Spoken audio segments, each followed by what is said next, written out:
El timbre sonó esa tarde de martes con la insistencia de una mala noticia. No esperaba a nadie, y por un momento mi corazón, ya acostumbrado a la quietud, dio un vuelco. Al abrir la puerta, la imagen de mi hijo Marco, junto a su esposa Juliana y mis 2 nietos adolescentes, me tomó por sorpresa.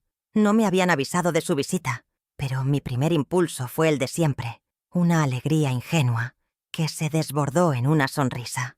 Les abrí la puerta de mi pequeña casa, esa que todavía olía a los guisos de Héctor, mi difunto esposo, y les invité a pasar a la sala, sin sospechar que ese mismo lugar, testigo de tantas memorias felices, estaba a punto de convertirse en el escenario de la humillación más grande de mi vida. La forma en que Juliana observaba mis muebles, con esa suficiencia que siempre la caracterizaba, debió haberme alertado, pero el amor de madre, a veces, es ciego y sordo.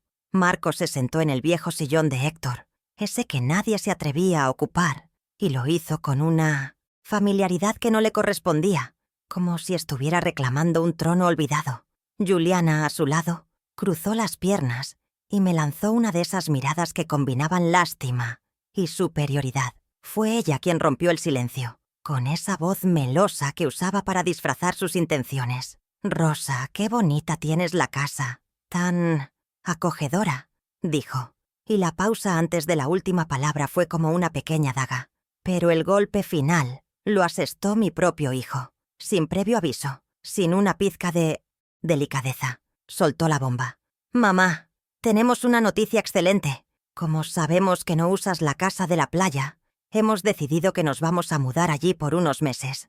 Necesitamos un cambio de aires, y la verdad, nos viene de perlas». El aire se me escapó de los pulmones. Las palabras de Marco no eran una petición, ni siquiera una sugerencia.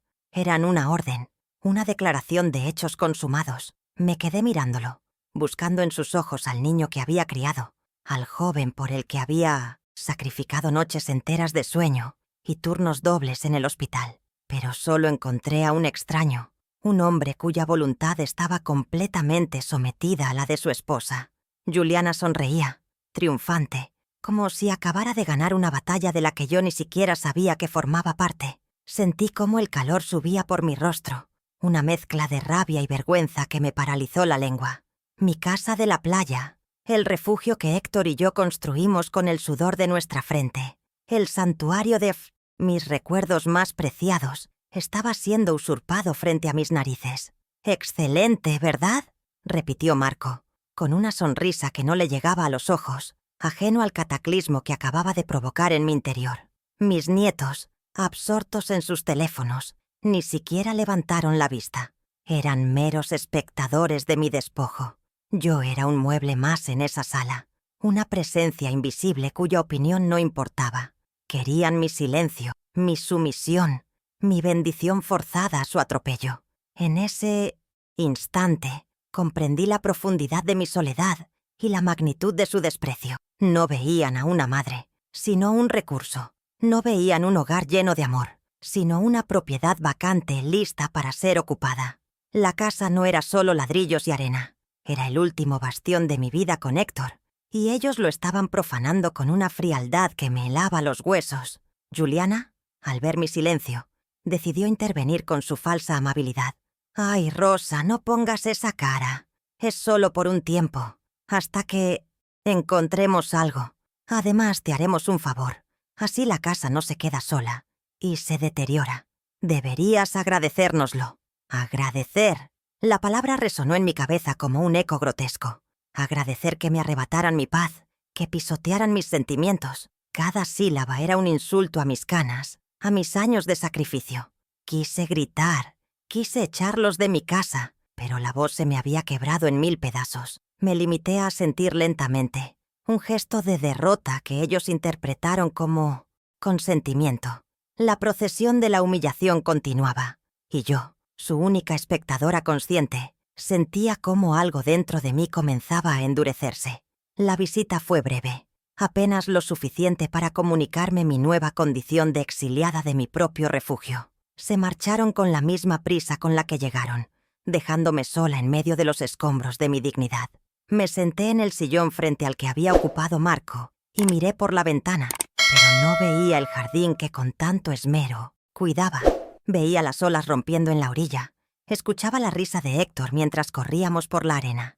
Cada rincón de esa casa de playa guardaba un pedazo de mi alma, un fragmento de la felicidad que ellos, con su egoísmo, pretendían borrar. La injusticia era tan grande, tan abrumadora, que por un momento pensé que me ahogaría en mi propia pena. La sensación de ser tratada como un objeto desechable por mi único hijo era una herida demasiado profunda.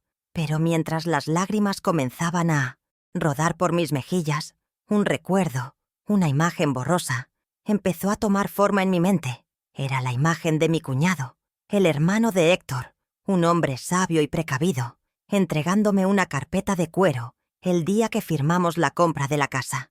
Recuerdo sus palabras: «Rosa, esto es un seguro de vida. Guárdalo bien, porque nunca se sabe cuándo la codicia ajena puede llamar a la puerta». En ese momento no entendí del todo su advertencia, pero ahora, en la desolación de mi sala, sus palabras resonaban con una claridad atronadora. Ellos creían que yo era una anciana débil y desinformada, una figura decorativa fácil de manipular. No sabían que Héctor y su hermano habían dejado sembrada una semilla de justicia en el corazón de esa propiedad.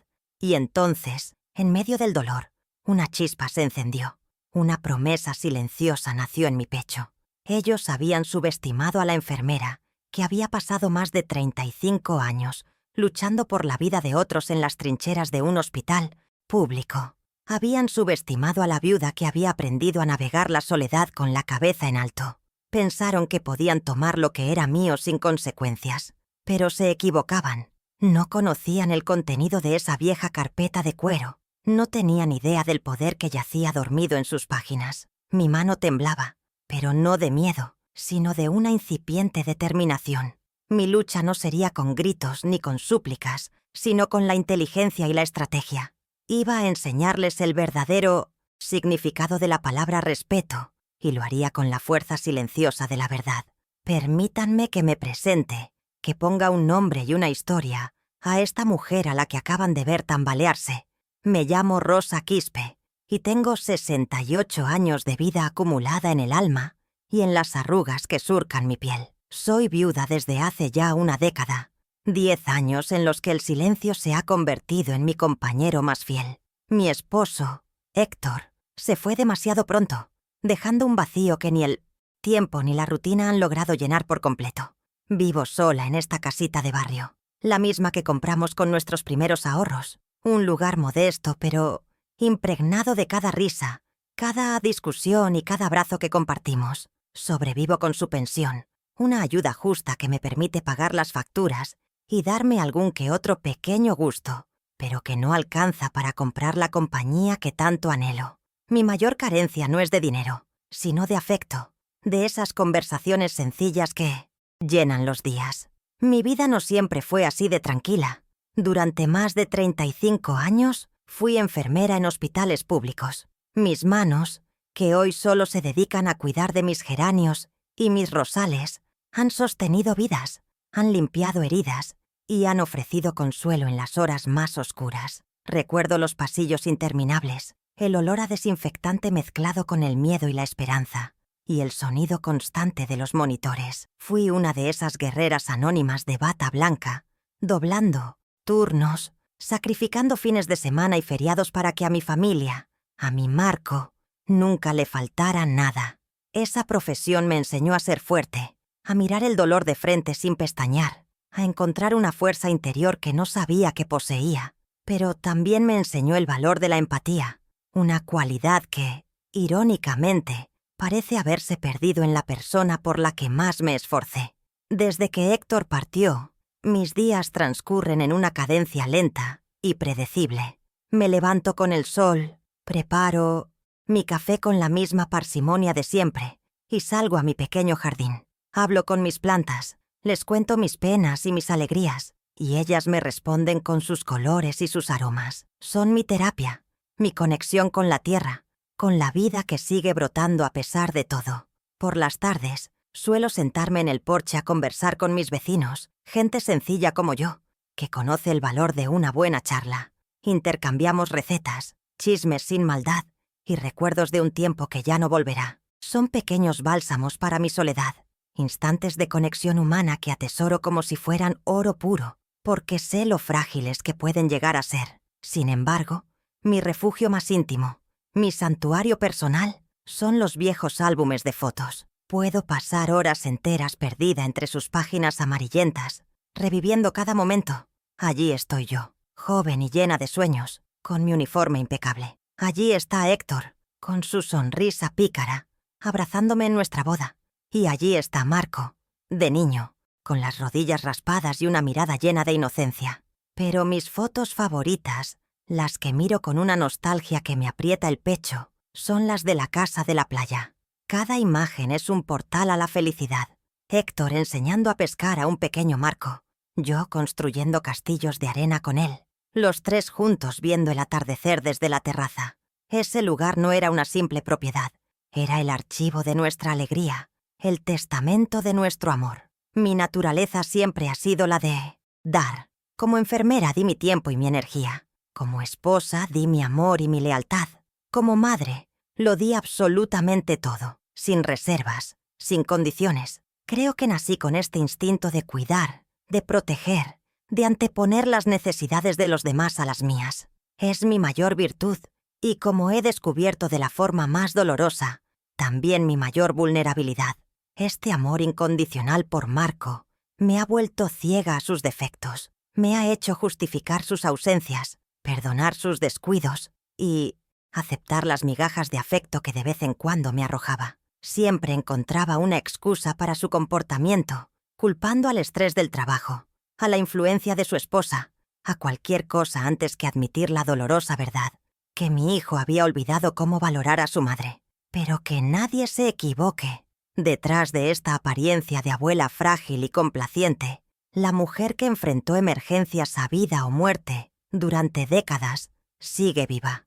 La resiliencia es como un músculo que, una vez ejercitado, nunca pierde del todo su fuerza. He superado la pérdida, he aprendido a vivir con la soledad y he encontrado belleza en las pequeñas cosas. Mi fuerza no reside en la confrontación, sino en la paciencia, en la observación silenciosa.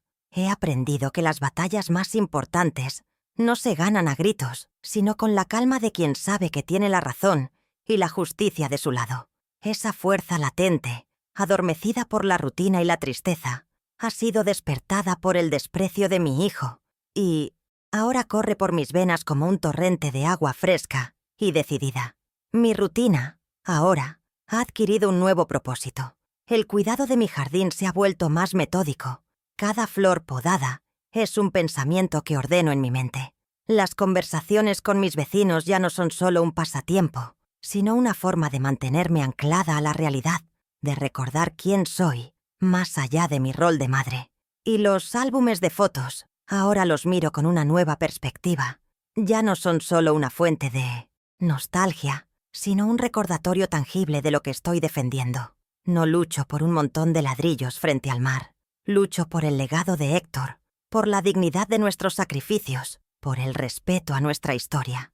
Lucho para que esas sonrisas congeladas en el tiempo no sean profanadas por la arrogancia y la ingratitud. Soy Rosa Quispe, sí, la viuda de 68 años que vive de una pensión. Pero también soy la enfermera que nunca se rindió ante un paciente, la mujer que construyó un hogar con amor y trabajo duro, y la madre que, a pesar de tener el corazón roto, ha encontrado en el fondo de su ser una reserva de coraje que ni ella misma sabía que existía. Mi vulnerabilidad, ese amor infinito por mi hijo, ha sido la puerta por la que ha entrado el dolor. Pero mi fortaleza, forjada en años de servicio y sacrificio, será la llave que me permitirá salir de esta oscuridad.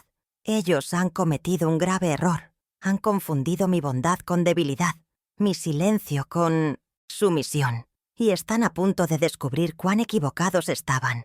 Mi vida, que parecía destinada a un final tranquilo y solitario, ha encontrado un nuevo campo de batalla, uno que no busqué, pero que no pienso abandonar. Es la lucha por la dignidad, una batalla que muchas mujeres de mi edad se ven forzadas a librar en silencio. A veces, la vida te empuja a un rincón, te quita todo lo que creías seguro y te obliga a sacar las garras que no sabías que tenías. Este es mi momento. La mujer generosa y paciente sigue aquí, pero ahora camina de la mano de una leona que ha despertado para proteger lo suyo.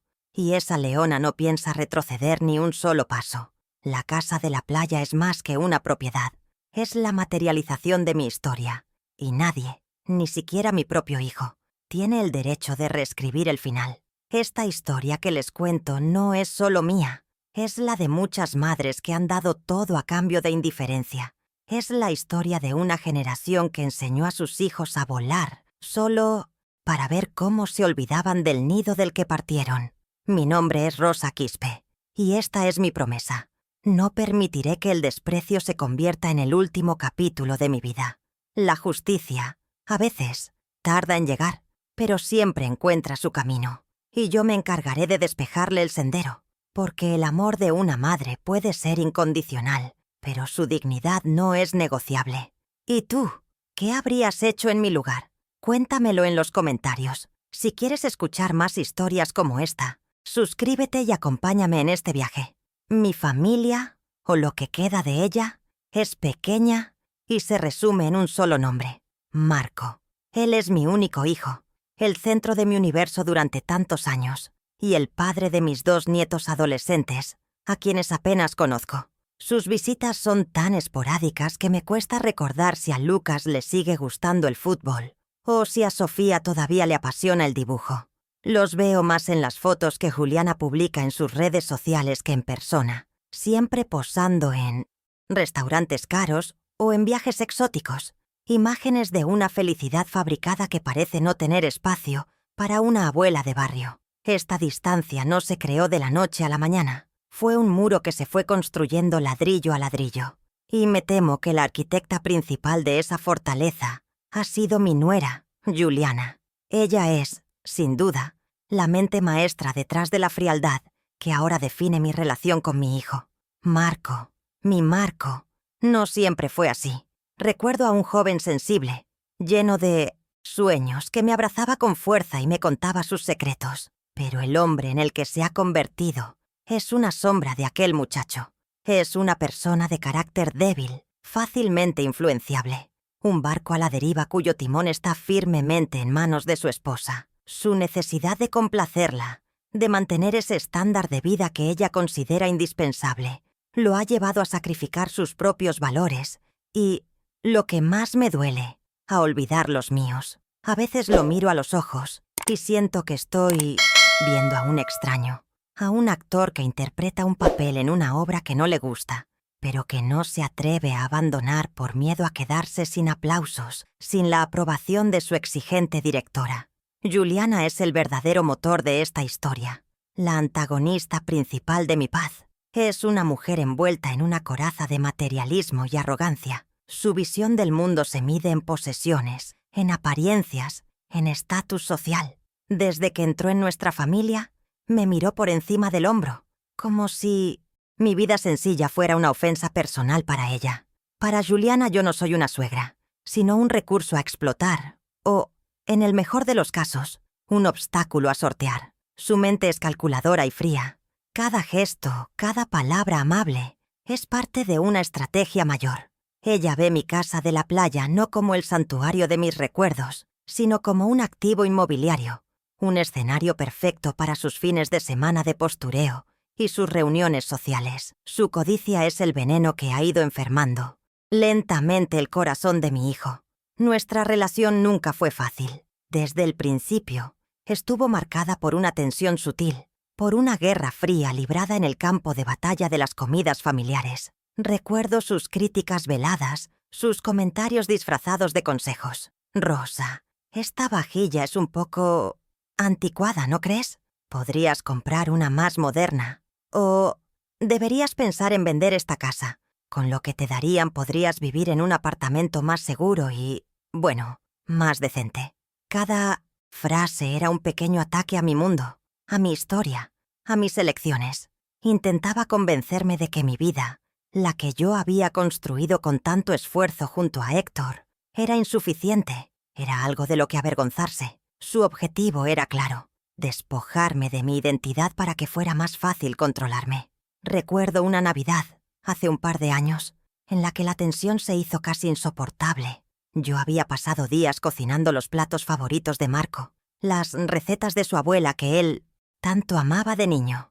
Puse la mesa con mi mejor mantel, con la ilusión de recrear la magia de las fiestas de antaño. Cuando llegaron, Juliana miró la comida con una mueca de desdén y dijo en voz alta, para que todos la oyeran: «Ay, Rosa, sigues con estas comidas tan pesadas. Ahora todo el mundo prefiere algo más ligero, más gourmet».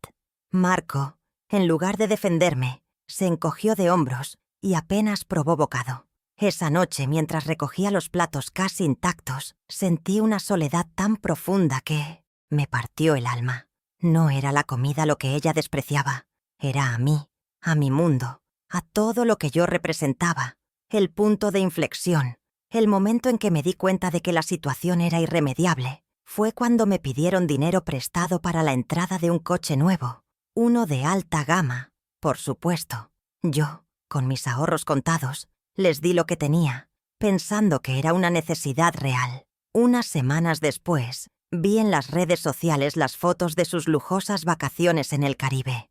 El dinero no había sido para el coche, había sido para un capricho. Cuando les pedí explicaciones, Marco balbuceó excusas, pero Juliana fue directa. «Rosa, por favor, no seas dramática.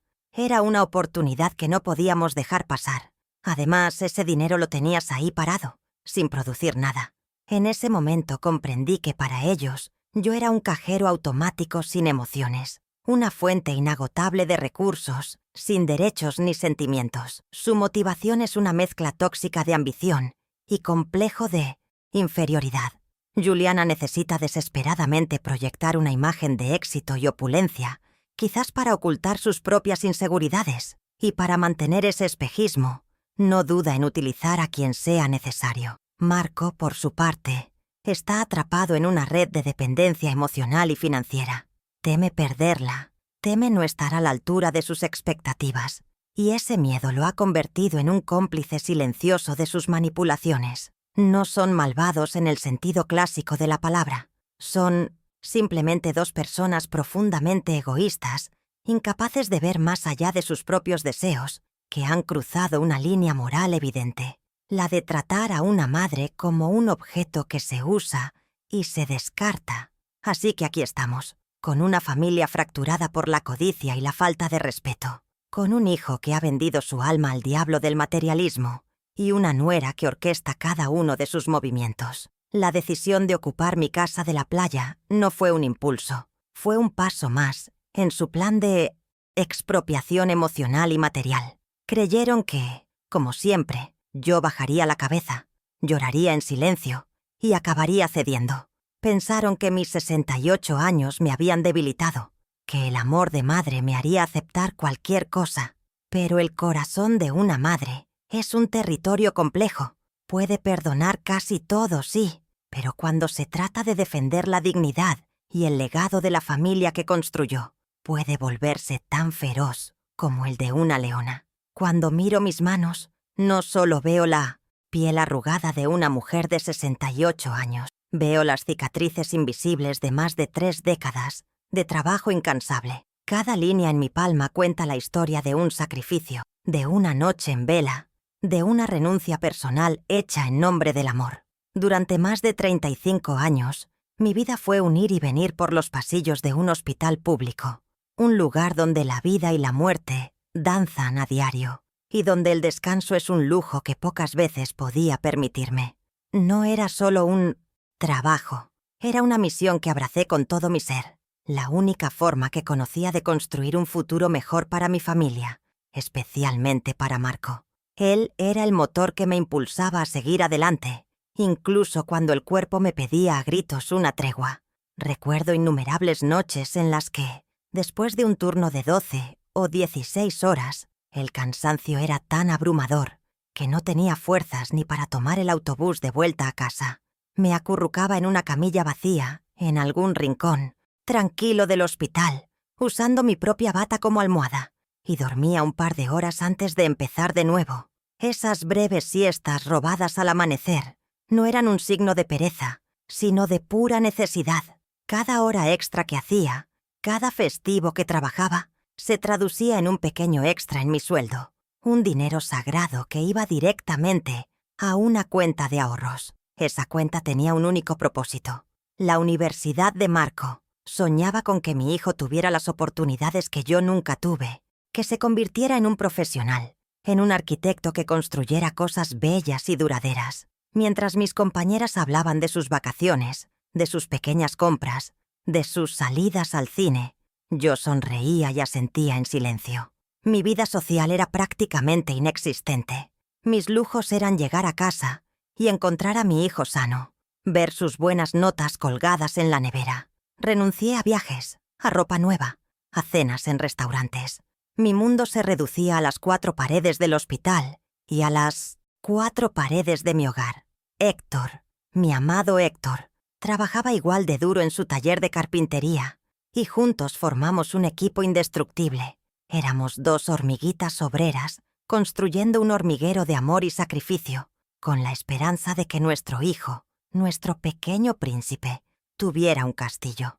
Nunca nos quejamos, porque cada renuncia era una inversión en su felicidad, o eso creíamos. El contraste entre lo que di y lo que ahora recibo es un abismo que me desgarra el alma. Di mis noches para que él pudiera dormir tranquilo en su cama. Ahora él me quita el sueño con su desprecio. Di mi salud, forzando mi cuerpo hasta límites insospechados, para que él pudiera tener una educación de calidad. Ahora él ignora mi bienestar emocional con una frialdad que congela. Le di las alas para que volara alto, y ahora utiliza esas mismas alas para proyectar una sombra sobre mí. Esta ingratitud es una herida que duele más que cualquier agotamiento físico que haya sentido. Es la dolorosa constatación de que la siembra de toda una vida ha dado como fruto un árbol de egoísmo y olvido, cuyas raíces han secado la tierra del agradecimiento. Y luego está la casa de la playa, el símbolo de todo nuestro esfuerzo. Marco y Juliana hablan de ella como si fuera un bien que apareció de la nada, un derecho adquirido por el simple hecho de existir. No tienen ni la más remota idea del sudor, las lágrimas y las privaciones que hay detrás de cada uno de esos ladrillos. No fue una herencia. No nos la regaló nadie. Héctor y yo la compramos con cada hora extra que trabajamos durante casi 20 años. Recuerdo que contábamos las monedas, que hacíamos malabares con el presupuesto, que nos privábamos hasta del café de la esquina para poder ahorrar un poco más. Cada clavo, cada teja, cada baldosa de esa casa está impregnada de nuestro sacrificio. Es un monumento a nuestro amor y a nuestra perseverancia. Esa casa era nuestro sueño compartido. Cuando Marco era pequeño, pasábamos allí todos los veranos. Era nuestro paraíso particular, un lugar donde dejábamos atrás el estrés de la ciudad y el cansancio del trabajo. Héctor le enseñó a nadar en esas aguas, a pescar desde las rocas, a reconocer las constelaciones en el cielo nocturno. Yo le preparaba sus comidas favoritas y nos sentábamos juntos en la terraza a contar historias hasta quedarnos dormidos con el sonido de las olas. Era en esa casa donde éramos verdaderamente una familia, donde el tiempo se detenía y solo importaba el amor que nos unía. Que ahora él quiera convertir ese santuario en un simple lugar de veraneo para impresionar a sus amigos es una profanación, una falta de respeto a la memoria de su padre y a la historia de nuestra familia. Pagué su carrera de arquitectura con el dinero que debería haber guardado para mi propia vejez. Lo hice sin dudarlo, con la convicción de que era la mejor inversión posible.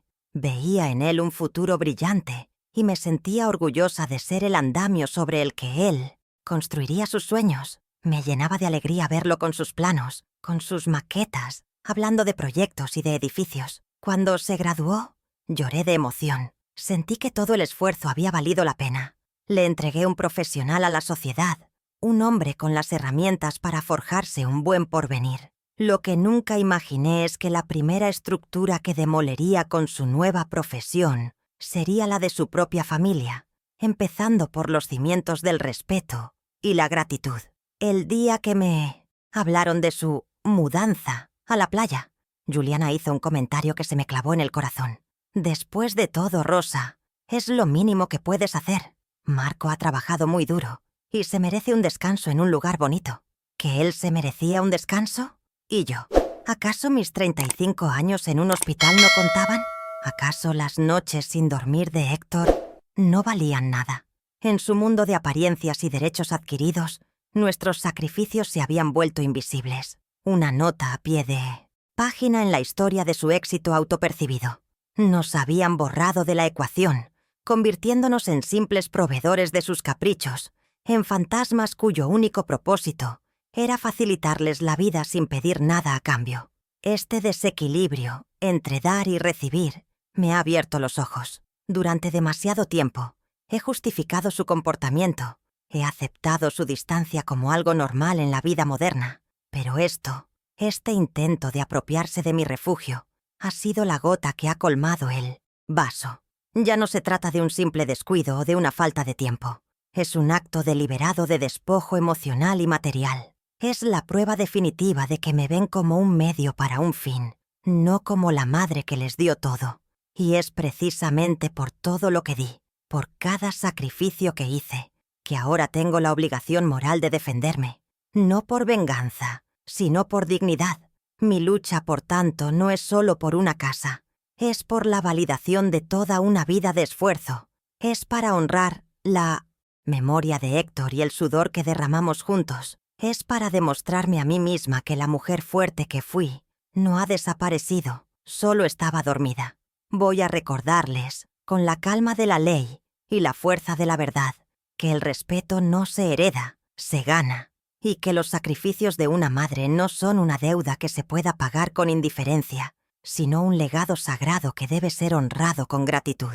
Ellos han olvidado la lección más importante, y yo, su vieja maestra, estoy a punto de darles una clase que no olvidarán jamás. En el fondo de mi viejo armario, detrás de las sábanas que aún conservan el olor de Héctor, hay una pequeña caja de madera que rara vez abro. No contiene joyas ni grandes tesoros, solo papeles, documentos que han dormido el sueño de los justos durante años. Después de la visita de Marco, algo me impulsó a buscarla. Mis manos temblaban mientras la sacaba, cubierta por una fina capa de polvo. Dentro, junto a mi título de enfermera y mi certificado de matrimonio, estaba la carpeta de cuero que mi cuñado, Ricardo, me había entregado tantos años atrás. Ricardo, el hermano mayor de Héctor, era un abogado de los de antes, astuto, meticuloso y con una capacidad casi profética para anticiparse a los problemas. Siempre decía que los papeles eran el único escudo contra la codicia humana. Al abrir la carpeta, el olor a papel antiguo me transportó a su despacho, a esa tarde en que firmamos los últimos documentos de la casa de la playa. Recuerdo su mirada seria, mientras nos explicaba cada cláusula. Héctor y yo, embriagados de felicidad, apenas prestábamos atención a los tecnicismos legales. Pero Ricardo insistió. «Lean esto con cuidado», nos dijo, señalando un párrafo en particular. «La confianza es buena, pero las reglas claras conservan las familias». En ese momento sus palabras me parecieron las de un pesimista, pero hoy resuenan en mi cabeza como una advertencia celestial. Él había visto más allá de nuestra alegría. Había intuido las posibles tormentas que se cernían en el horizonte de nuestro futuro, y había plantado un árbol de justicia en nuestro pequeño paraíso. Lo que ni Marco ni Juliana imaginan es que yo no soy la única dueña de esa casa. La propiedad la compramos en sociedad, 50% para Héctor y para mí, y 50% para Ricardo. Fue su manera de ayudarnos a alcanzar nuestro sueño, invirtiendo con nosotros. Y aquí viene el detalle crucial, la pieza que cambiará el tablero de este juego cruel. Cuando Ricardo falleció hace unos años, su testamento fue muy claro. Dejó su mitad de la propiedad no a su propio hijo, sino a su nieta, Daniela Quispe, mi sobrina nieta. Daniela es una joven abogada brillante, una chica con el corazón tan grande como la inteligencia de su abuelo, y a quien quiero como si fuera mi propia nieta. Tenemos un vínculo especial, forjado en confidencias y afecto sincero. Daniela es mi aliada secreta, aunque ella misma todavía no lo sepa. Ella es la heredera legítima de la mitad de ese refugio que mi hijo pretende usurpar. La relación que nos une es de un cariño profundo. A menudo viene a visitarme. Me trae libros y me cuenta sus casos, siempre con una pasión por la justicia que me recuerda enormemente a su abuelo. Ella conoce la historia de la casa, sabe lo que significaba para Héctor y para mí. Lo que no sabe es que su herencia está a punto de convertirse en la clave de mi defensa, en el arma que nivelará la balanza. Marco ha olvidado por completo este pequeño detalle familiar, cegado por su propia arrogancia, asumiendo que todo lo que perteneció a su padre ahora le corresponde por derecho divino. Pero el genio de Ricardo no se detuvo ahí. Dentro del contrato de compraventa, escondida entre la jerga legal que tanto nos costaba entender a Héctor y a mí, incluyó una cláusula específica, una salvaguarda diseñada con una precisión quirúrgica.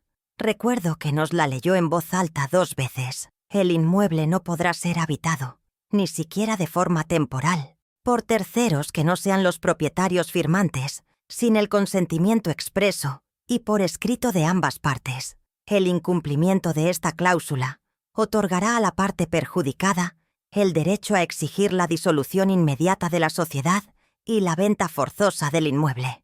En aquel entonces me pareció una exageración. ¿Quién más iba a vivir allí sino nosotros? ¡Qué ingenua fui! Esa carpeta de cuero que ahora sostengo en mis manos temblorosas ya no es solo un montón de papeles viejos, es un mapa del tesoro, un testamento de la sabiduría de un hombre que supo ver el futuro. Es mi recurso oculto, mi as bajo la manga. Mientras Marco y Juliana hacen planes, eligiendo en qué habitación dormirán, dónde pondrán sus muebles caros, ignoran por completo que están caminando sobre un campo minado legalmente. Creen que están lidiando con una anciana indefensa y sola, pero no saben que detrás de mí está la sombra protectora de Ricardo y la fuerza legal de su heredera. El secreto permanecerá guardado en esta caja de madera un poco más, esperando el momento preciso para ser revelado.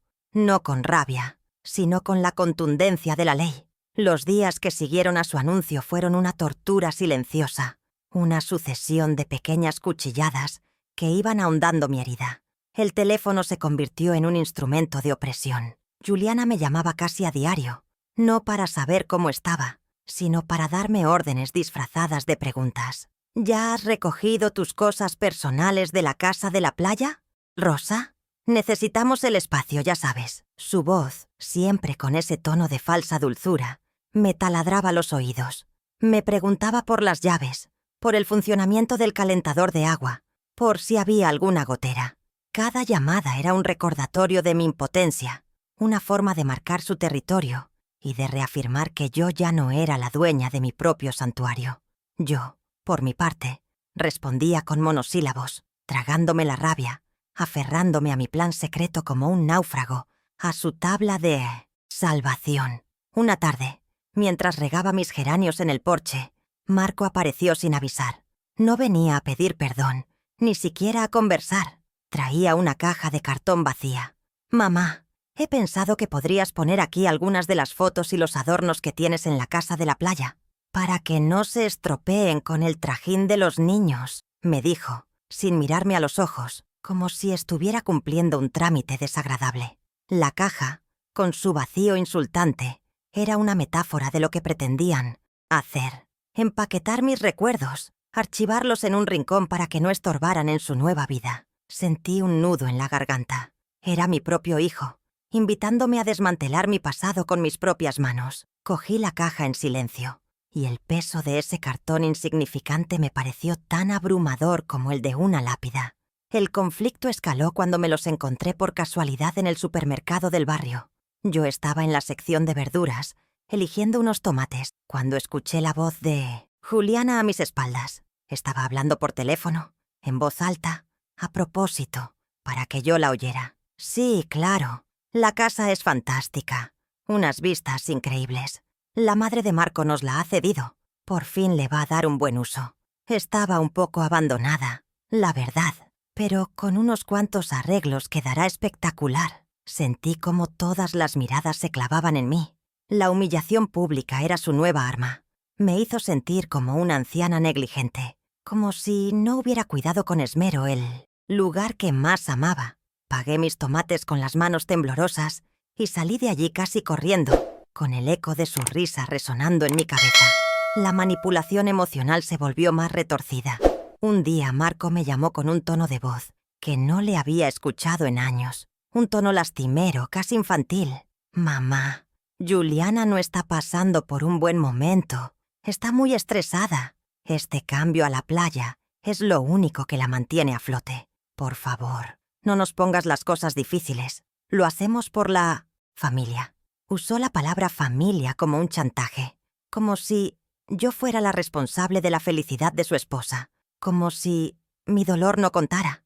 Quería hacerme sentir culpable, egoísta, por el simple hecho de tener sentimientos. Esa llamada fue particularmente dolorosa, porque me demostró hasta qué punto estaba dispuesto a retorcer la realidad para justificar sus actos. Mi tristeza era un obstáculo y el bienestar de Juliana una prioridad absoluta. El siguiente episodio ocurrió en mi propia casa, durante otra de sus visitas relámpago. Esta vez vinieron a llevarse una pequeña estantería que, según Juliana, quedaría perfecta en el salón de la playa. Mientras Marco la desmontaba, ella paseaba por mi sala, tocando mis cosas, evaluándolas. Se detuvo frente a un pequeño cuadro que Héctor había pintado, un paisaje marino muy simple, pero lleno de significado para mí. «Esto es un poco deprimente, ¿no crees?», comentó con una sonrisita. «Podrías poner algo más alegre». No estaba criticando el cuadro, estaba atacando mi memoria, mi gusto, mi vida entera. Estaba, una vez más, intentando borrar cualquier vestigio de mi existencia que no encajara en su mundo perfecto y superficial. Apreté los puños dentro de los bolsillos de mi delantal, respirando hondo para no estallar. Incluso involucraron a mis vecinos en su campaña de presión. Una mañana, mi vecina de al lado, Carmen, me comentó con toda la buena intención del mundo: «Rosa, qué suerte tienes, hija. Tu Marco me contó que se van a cuidar la casa de la playa para que no te preocupes. Qué buen hijo tienes, que mira tanto por ti». Me quedé sin palabras. Habían tejido una narrativa en la que ellos eran los salvadores y yo la anciana desvalida y agradecida. Estaban reescribiendo la historia en tiempo real, asegurándose de que su imagen pública permaneciera impecable. Esta manipulación de la verdad, esta forma de aislarme y de invalidar mi versión de los hechos ante los demás, fue uno de los golpes más bajos y dolorosos que recibí en todo este proceso. El punto álgido de la tensión llegó con una llamada de Marco una noche. Su voz sonaba extraña, una mezcla de impaciencia y enfado. «Mamá, el abogado de Juliana ha estado mirando los papeles de la casa y dice que sería más fácil para todos si nos la pones a nuestro nombre. Así podemos hacer reformas, pedir permisos. Es solo un trámite. Seguiría siendo tuya en el fondo». El descaro de la petición me dejó helada. Ya no se conformaban con ocuparla. Ahora querían la propiedad, el título, el control absoluto. Querían despojarme legalmente de lo único que me quedaba de Héctor. La codicia había roto todas las barreras. La propuesta era tan monstruosa, tan insultante, que por primera vez en mi vida sentí que el amor incondicional que sentía por mi hijo empezaba a agrietarse seriamente. Juliana, por supuesto, no tardó en reforzar la idea. Al día siguiente me envió un mensaje de texto lleno de emojis sonrientes. «Rosita, piénsalo bien. ¿Poner la casa a nuestro nombre es una ventaja para todos? Nos ahorraríamos muchos impuestos y papeleos. Sería una decisión muy inteligente por tu parte. Un beso». La familiaridad forzada de Rosita, la condescendencia de llamarme inteligente por ceder a su robo. Todo en ese mensaje era un insulto. Estaban tratándome como a una niña tonta, a la que se puede convencer con palabras dulces y promesas vacías. Su audacia parecía no tener límites, y mi capacidad para soportar en silencio se estaba agotando a una velocidad vertiginosa. Cada nuevo ataque me daba más fuerza, más convicción en el camino que estaba a punto de tomar. El conflicto también se manifestó en el abandono. Dejaron de preguntar por mi salud, por si necesitaba algo. Yo, que había dedicado mi vida a cuidarlos, ahora era completamente invisible para ellos, a menos que necesitaran algo relacionado con la casa. Un día me sentí mal. Tuve una subida de tensión y llamé a Marco, asustada. No respondió. Le dejé un mensaje. Me devolvió la llamada horas después, y su primera pregunta fue: ¿ha pasado algo con las llaves de la playa? Ni siquiera me preguntó cómo estaba. En ese instante comprendí la cruda realidad. Mi valor como madre se había extinguido. Ahora solo era la guardiana de una propiedad que ellos codiciaban. La indiferencia duele más que el odio, porque te anula, te convierte en nada. La presión se extendió a mis nietos. Juliana los usaba como peones en su juego. Los niños están tan ilusionados con pasar el verano. En la playa, abuela. No les romperás el corazón, ¿verdad? Me ponía en una posición imposible, forzándome a elegir entre mi dignidad y la felicidad de dos adolescentes que, por otro lado, apenas me dirigían la palabra. Era una táctica cruel y efectiva, diseñada para hacerme sentir como la villana de la historia, como la abuela egoísta que anteponía sus caprichos a la alegría de su familia. Sabía que los niños probablemente ni siquiera estaban tan ilusionados, pero su nombre en boca de Juliana era un arma arrojadiza que sabía cómo usar con precisión. En una de sus últimas visitas para recoger unas sillas de playa del trastero de mi casa, Marco evitaba mi mirada a toda costa. El silencio entre nosotros era denso, pesado. Mientras cargaba las sillas, se le cayó una al suelo, haciendo un ruido estrepitoso. Yo me sobresalté, y él, en lugar de disculparse, gritó con frustración: «No puedes tenerlo todo lleno de trastos, mamá. Es imposible moverse por aquí».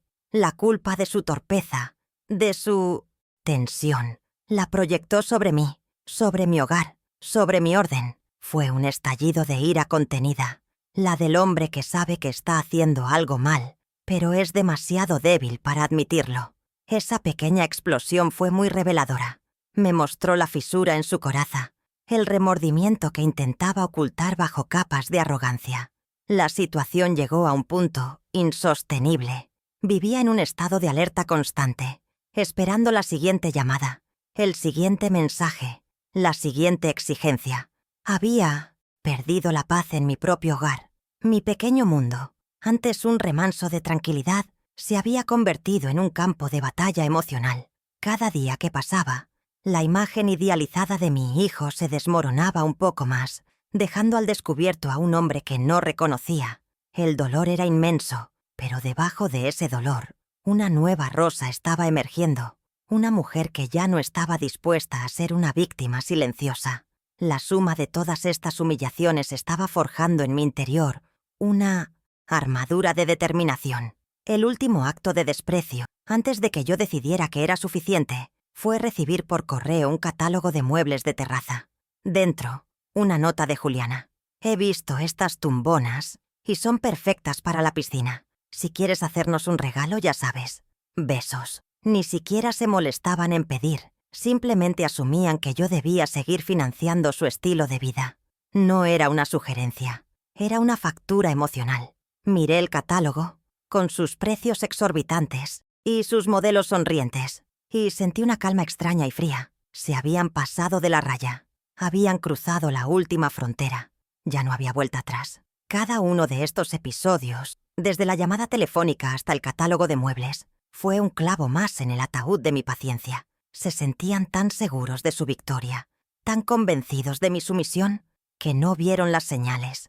No notaron que mi silencio ya no era de debilidad, sino de estrategia. No percibieron que mis respuestas cortas no eran de tristeza, sino de contención. Estaban tan ocupados planeando su futuro en mi casa, que no se dieron cuenta de que yo, en la soledad de la mía, estaba preparando el tablero para la jugada final. Una jugada que no esperaban, una jugada basada en la verdad, la ley y la memoria de un hombre al que nunca debieron subestimar. El catálogo de muebles de terraza llegó en un día gris y lluvioso, casi como si el cielo supiera el temporal que se estaba desatando en mi interior. Lo sostuve en mis manos, sintiendo el papel satinado y frío, y leí la nota de Juliana. «Si quieres hacernos un regalo, ya sabes». No fue un grito, ni una amenaza, ni siquiera una humillación pública. Fue algo peor. Fue la normalización de la desfachatez, la evidencia de que me consideraban una proveedora de lujos, una extensión de su tarjeta de crédito. En ese preciso instante, algo dentro de mí hizo clic. No fue un estallido de ira, sino una implosión silenciosa. Fue el momento exacto en que la última gota de esperanza de que mi hijo recapacitara se evaporó, dejando en su lugar una calma desoladora y una certeza absoluta. Ya no había nada que suplicar.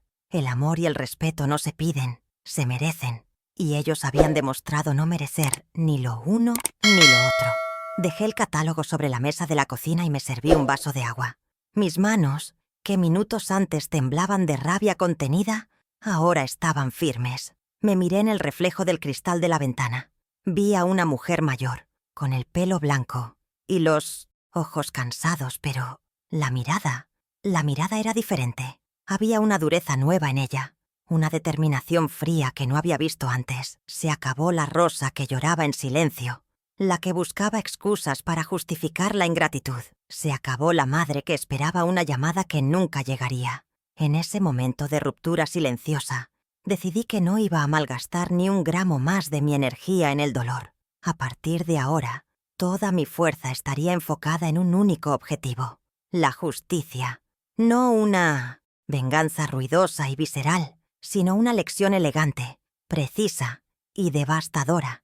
Ya no se trataba de recuperar el cariño de mi hijo, porque entendí con una claridad meridiana que ese cariño, si es que alguna vez fue genuino, estaba muerto y enterrado bajo una montaña de egoísmo y ambición. Mi objetivo ahora era proteger mi dignidad, honrar la memoria de mi marido y enseñarles que las acciones tienen consecuencias. Dejé de verlos como mi familia y empecé a verlos como lo que eran: adversarios. Y a los adversarios no se les suplica, se les combate con inteligencia y estrategia. Sentí como si me quitara un peso enorme de encima, el peso de la esperanza ingenua, de la espera inútil. Había tocado fondo, y en el fondo de ese abismo no encontré desesperación, sino una base sólida sobre la que empezar a construir mi contraataque.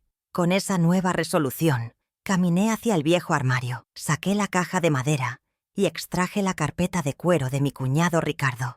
La puse sobre la mesa, al lado del ofensivo catálogo de muebles. Eran dos mundos en colisión, el de la codicia superficial y el de la previsión inteligente. Acaricié la cubierta de cuero, sintiendo una conexión profunda con el hombre que, desde el más allá, parecía estar guiando mis pasos. Ya no sentía miedo ni incertidumbre, solo sentía la certeza de estar haciendo lo correcto. Era la hora de activar el seguro de vida que Ricardo había diseñado para mí tantos años atrás. Era la hora de demostrarles que la historia no la escriben siempre los que más gritan, sino los que tienen la verdad documentada de su parte. Cogí el teléfono, ese aparato que se había convertido en mi tortura, y busqué un número en mi agenda. No era el de Marco, era el de Daniela Quispe, mi sobrina nieta, la abogada, la heredera. Marqué los dígitos con una firmeza que me sorprendió a mí misma. Mientras el teléfono sonaba, mi plan comenzaba a tomar forma en mi mente. No iba a abrumarla con mis lamentos. No le contaría cada humillación. Iba a ser precisa, profesional, como una paciente que le explica sus síntomas a un doctor. Necesitaba su consejo legal, su pericia, pero sobre todo, necesitaba a la aliada que llevaba la misma sangre luchadora de su abuelo. Cuando su voz joven y enérgica respondió al otro lado de la línea, sentí un alivio inmenso. La primera pieza de mi plan estaba en movimiento. «Daniela, querida, soy tu tía Rosa. ¿Tienes un momento? Necesito tu consejo profesional sobre un asunto relacionado con una propiedad». Mi voz sonaba calmada, casi como si estuviera hablando del tiempo. No dejé traslucir la tormenta emocional que había pasado. Le expliqué la situación de forma sucinta, omitiendo deliberadamente el componente emocional más profundo y centrándome en los hechos. Mi hijo y su esposa habían decidido unilateralmente ocupar una propiedad de la que yo era copropietaria. Le mencioné la existencia de unos documentos importantes que me había entregado su abuelo y le pregunté si podíamos vernos para que los revisara. Quería que su análisis fuera puramente legal, sin la contaminación de mi dolor. Quería que viera el caso, no mi pena. Daniela, con la agudeza que la caracterizaba, captó la gravedad del asunto de inmediato, a pesar de mi tono sereno. «Tía Rosa, por supuesto. ¿Mañana por la mañana te viene bien?» Iré a tu casa. No toques nada. Y, por favor, no hables con Marco ni con Juliana hasta que hayamos revisado esos papeles. No aceptes ni niegues nada. Silencio absoluto. ¿De acuerdo? Su respuesta fue como un bálsamo. Su profesionalidad me dio una seguridad inmensa. Colgué el teléfono y por primera vez en semanas respiré hondo sin sentir una punzada en el pecho. El plan había comenzado. Ya no estaba sola. Tenía a la ley, a la memoria de Ricardo y a la inteligencia de Daniela de mi lado. Esa noche dormí profundamente. Fue el primer sueño reparador en mucho tiempo. Ya no me despertaba sobresaltada, pensando en la próxima llamada, en la próxima humillación. El punto de ruptura no me había destruido, me había reconstruido. Me había transformado de víctima a estratega. La tristeza había dado paso a una fría y paciente determinación. Mientras la lluvia seguía golpeando suavemente mi ventana, yo soñaba no con el pasado perdido, sino con el futuro que estaba a punto de reclamar.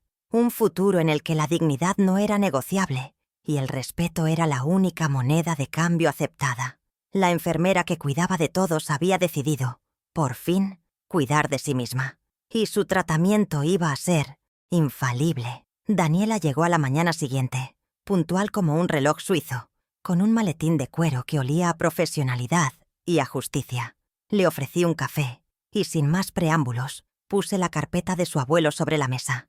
Mientras ella la abría y sus ojos de abogada escaneaban las páginas, yo observaba cada una de sus reacciones. Al principio su ceño estaba fruncido por la concentración, pero poco a poco una chispa de asombro, casi de incredulidad, se encendió en su mirada.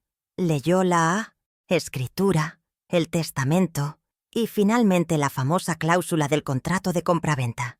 Cuando levantó la vista, sus ojos brillaban con una mezcla de indignación por lo que me estaban haciendo y de una euforia casi palpable por la solidez de nuestro caso. Fue mi primera pequeña victoria, un triunfo silencioso que tuvo lugar en la intimidad de mi cocina. «Tía Rosa, esto es increíble», susurró, casi sin aliento. Mi abuelo era un genio, un verdadero genio.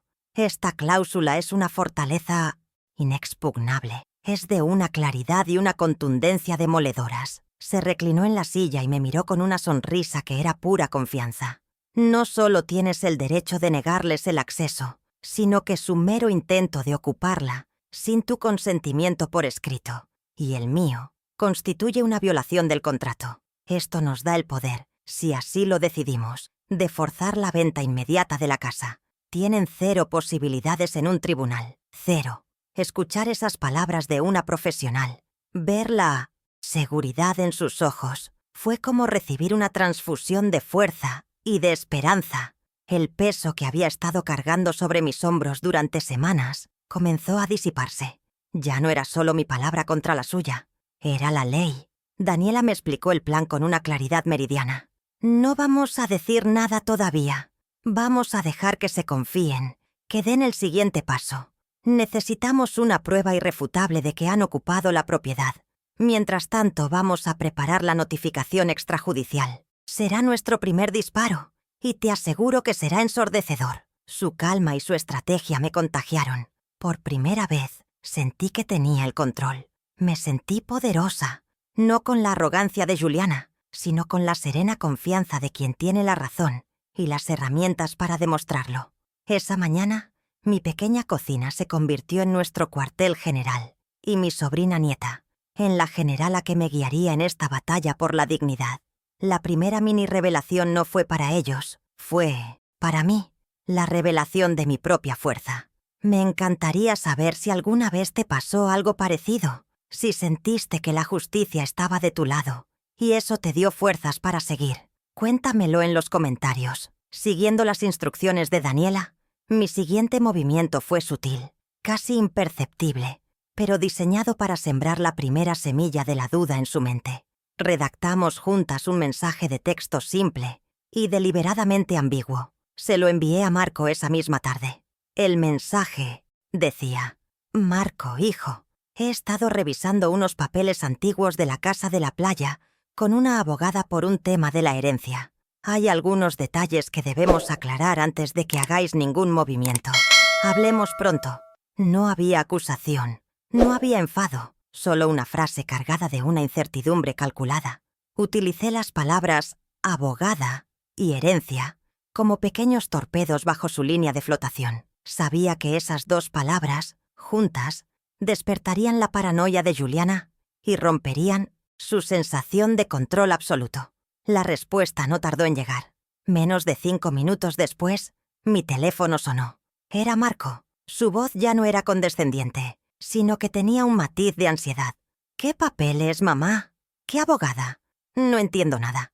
Creía que estaba todo claro. Pude escuchar la voz de Juliana de fondo, preguntando con insistencia. ¿Qué dice? ¿Qué pasa? Siguiendo el guión de Daniela, me mantuve serena y evasiva. No te preocupes, hijo. Son solo unos trámites antiguos que hay que poner en orden. Ya te contaré. Ahora no puedo hablar. Y colgué. Fue la primera vez en meses que yo terminaba la conversación, que yo marcaba el ritmo. Colgar ese teléfono fue un acto de poder inmenso, una pequeña victoria que me supo a gloria. El silencio que siguió a esa llamada, sabía, estaría lleno de sus conjeturas y de su creciente inquietud. La segunda mini revelación fue aún más audaz, un movimiento en el tablero que los obligaría a reaccionar. Daniela tiene un amigo arquitecto, y le pedimos que nos hiciera un favor. Una mañana de sábado, sabiendo que Marco y Juliana solían pasar por la zona de la playa los fines de semana para supervisar su futura casa, me presenté allí con el arquitecto. Él, con su cinta métrica y su bloc de notas, empezó a tomar medidas de la fachada, del terreno, mientras yo le señalaba cosas con un aire muy serio. No entramos en la casa. Nos quedamos fuera, a la vista de todos. Sabía que algún vecino curioso los llamaría para contarles la escena. La vieja Rosa, con un desconocido que parecía un profesional, midiendo la propiedad que ellos ya consideraban suya. El efecto fue inmediato. Esa misma tarde, recibí una avalancha de mensajes de Marco, cada uno más urgente que el anterior. «Mamá, ¿se puede saber qué hacías en la playa? ¿Quién era ese hombre? ¿Estás pensando en vender? No puedes hacer eso sin consultarnos». La palabra «consultarnos» me provocó una sonrisa irónica. De repente mi opinión importaba. Su tono había pasado de la exigencia a la casi desesperación. La imagen de control que habían proyectado se estaba resquebrajando. Estaban confundidos, nerviosos, y por primera vez estaban a la defensiva. Ya no eran ellos los que dictaban las reglas del juego. Había introducido una variable que no podían controlar, una duda que corroería su confianza desde dentro. Era la prueba de que nuestro plan estaba funcionando a la perfección. Estas pequeñas victorias fueron vitales para mí. Renovaron mi espíritu y me demostraron que la estrategia silenciosa era mucho más efectiva que la confrontación directa.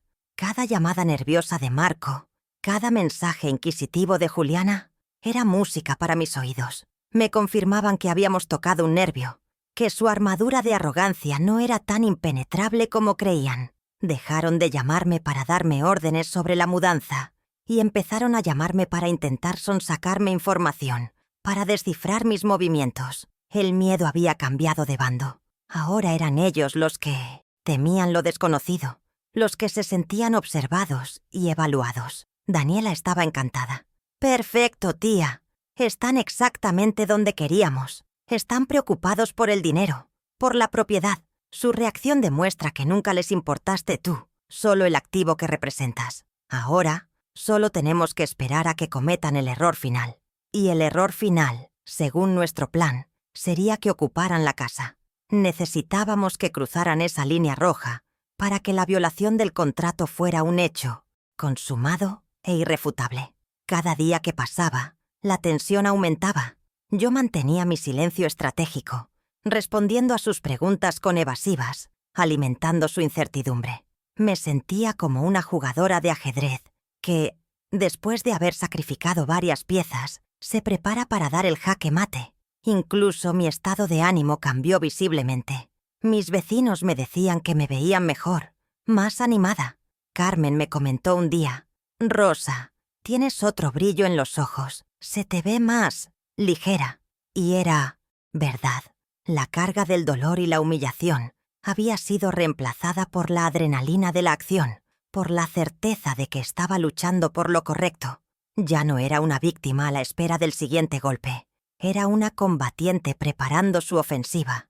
Esa transformación interna fue, quizás, la victoria más importante de todas. Había recuperado mi poder personal, mi autoestima, y eso era algo que ninguna casa de la playa podía darme. La última comunicación que tuve con ellos, antes del gran día, fue un mensaje de Juliana. Esta vez, sin emojis, sin falsas dulzuras. Era un texto frío y directo. Marco y yo vamos a ir a la casa el próximo fin de semana. Esperamos que para entonces todos estos malentendidos estén aclarados. No era una pregunta, era un ultimátum. Lo leí con una calma absoluta y se lo reenvié a Daniela. Su respuesta fue inmediata. La carnada está puesta.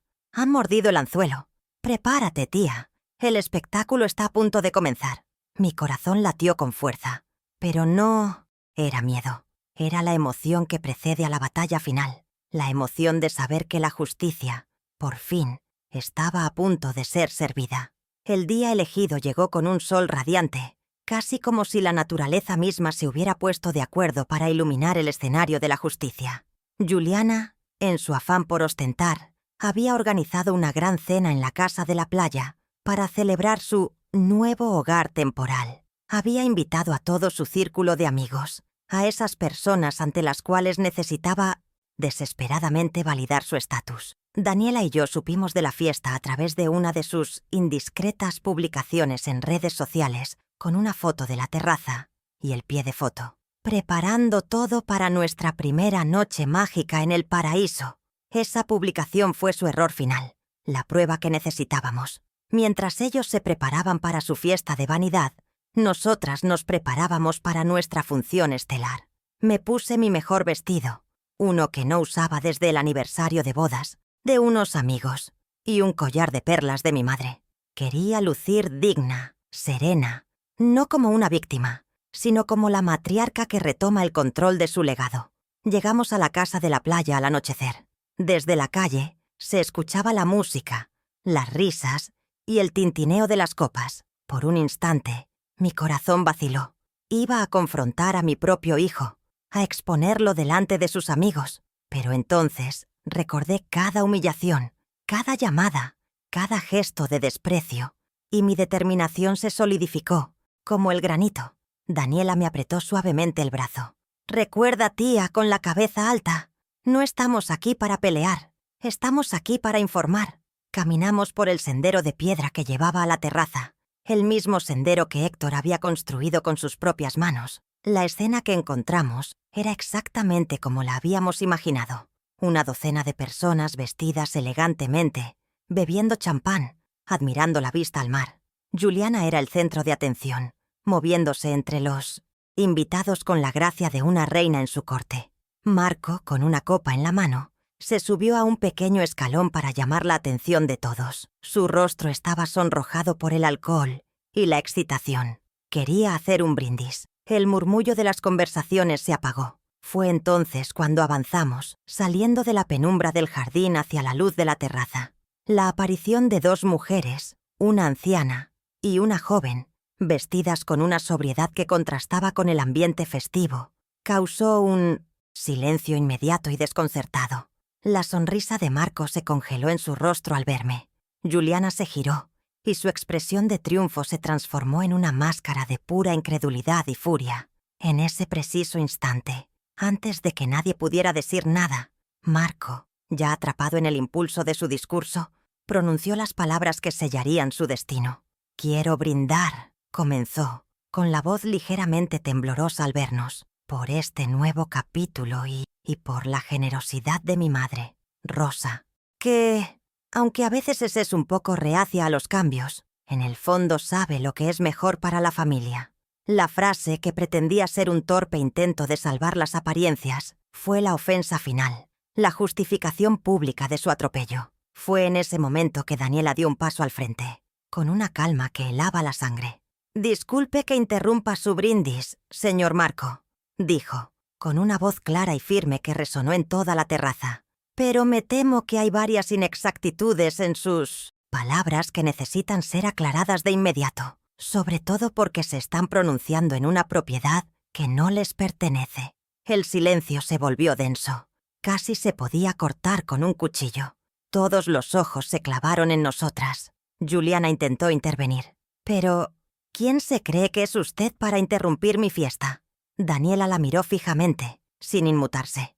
«Mi nombre es Daniela Quispe. Soy abogada. Y, para su información, soy la propietaria del 50% de este inmueble, heredado de mi abuelo, Ricardo Quispe. La señora aquí presente, Rosa Quispe, además de ser mi tía abuela, es la propietaria del 50% restante». Sacó un documento de su maletín. «Y lo que tengo en mi mano es una notificación extrajudicial formal. Dado que ustedes han decidido ocupar esta propiedad sin el consentimiento por escrito de ambas propietarias, tal y como estipula el contrato de compraventa, han incurrido en una violación directa del mismo». La cara de Marco pasó del rojo al blanco pálido en cuestión de segundos. Daniela continuó, su voz implacable como la de un juez dictando sentencia. «Dicha violación, según la cláusula número 7 del contrato, nos otorga a las propietarias el derecho de disolver la sociedad y exigir la venta inmediata de la propiedad. Por lo tanto, les comunico formalmente que este inmueble será puesto en el mercado a partir de mañana, y les exijo que desalojen la propiedad en un plazo máximo de 48 horas. De lo contrario, iniciaremos las acciones legales pertinentes por usurpación». Leyó el extracto de la cláusula en voz alta, palabra por palabra. Cada término legal era un martillazo en el ataúd de su arrogancia. El público, sus amigos, los testigos de su humillación, la miraban boquiabiertos, pasando la vista de los documentos a los rostros descompuestos de Marco y Juliana. La humillación pública fue instantánea y devastadora. El castillo de naipes que habían construido se derrumbó con el soplo de la verdad. Juliana balbuceaba, buscando una respuesta, pero no había ninguna. Marco tenía la mirada perdida, la copa de champán temblando en su mano, hasta que finalmente se le resbaló y se hizo añicos contra el suelo. Un sonido que pareció despertar a todos del trance. Sus amigos empezaron a cuchichear, a mirarlos con una mezcla de lástima y morbo. La fiesta había terminado.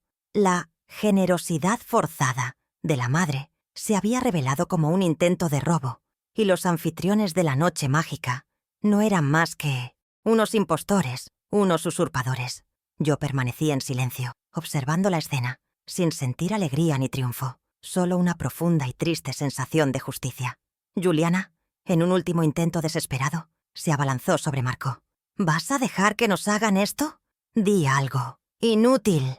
Pero Marco era una estatua de sal, incapaz de reaccionar, completamente quebrado por la exposición pública de su debilidad y su falta de escrúpulos. Los invitados, sintiéndose incómodos, comenzaron a despedirse con excusas apresuradas, abandonando el barco que se hundía. En cuestión de minutos, la terraza, antes llena de risas y música, quedó casi vacía, poblada únicamente por el eco del fracaso.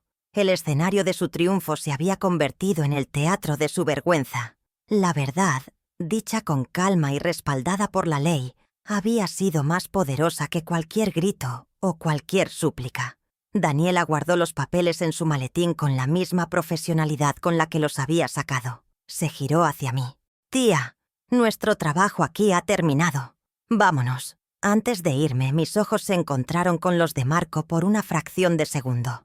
En ellos no vi rabia, sino un abismo de arrepentimiento y de vergüenza. Era la mirada de un niño perdido que acaba de romper su juguete más valioso y no sabe cómo arreglarlo. No dije nada. No hacía falta. Mi silencio, en ese momento, era más elocuente que cualquier palabra de reproche. Di media vuelta y caminé, con la cabeza más alta que nunca, alejándome de la casa de la playa por última vez, dejando atrás los escombros de una familia rota y el claro mensaje de que la dignidad no tiene precio. Mientras nos alejábamos, el sonido de un sollozo ahogado, el de Juliana, llegó hasta nosotras. Era el sonido de la codicia chocando contra la realidad, el lamento de quien lo ha apostado todo a la carta equivocada. Yo no sentí pena, ni compasión. Sentí que se había cerrado un ciclo, que una herida profunda, aunque no curada del todo, había sido limpiada y desinfectada. La justicia silenciosa, la que se planea con la cabeza fría y el corazón herido, había prevalecido.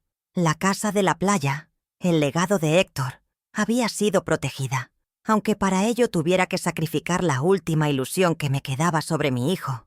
A veces, para salvar lo que más importa, hay que estar dispuesto a perderlo casi todo. Las consecuencias de aquella noche no se hicieron esperar.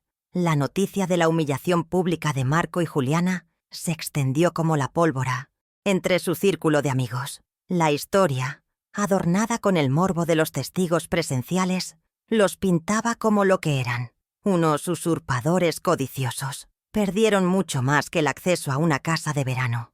Perdieron su reputación, ese bien tan preciado en el mundo superficial en el que se movían.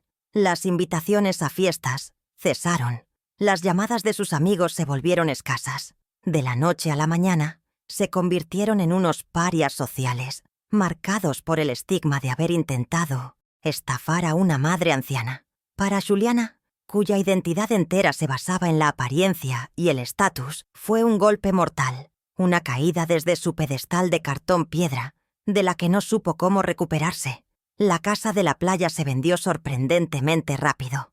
Parece que había una familia que llevaba años enamorada de ese rincón frente al mar. Daniela se encargó de toda la burocracia con una eficiencia admirable.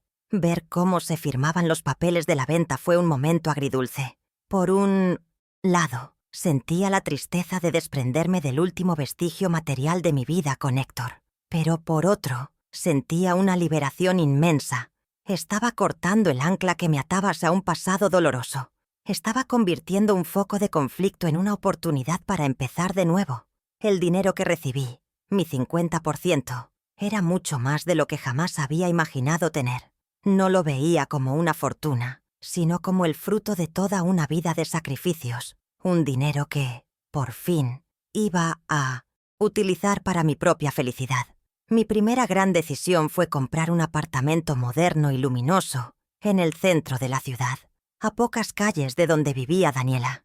Quería estar cerca de ella, de la única persona de mi familia que me había demostrado un amor y un respeto incondicionales. El cambio fue radical. Pasé de mi casita de barrio, llena de recuerdos y de fantasmas, a un espacio nuevo, lleno de luz y de posibilidades. Fortalecimos nuestros lazos. Ahora almorzamos juntas varias veces por semana, vamos al cine, paseamos por el parque.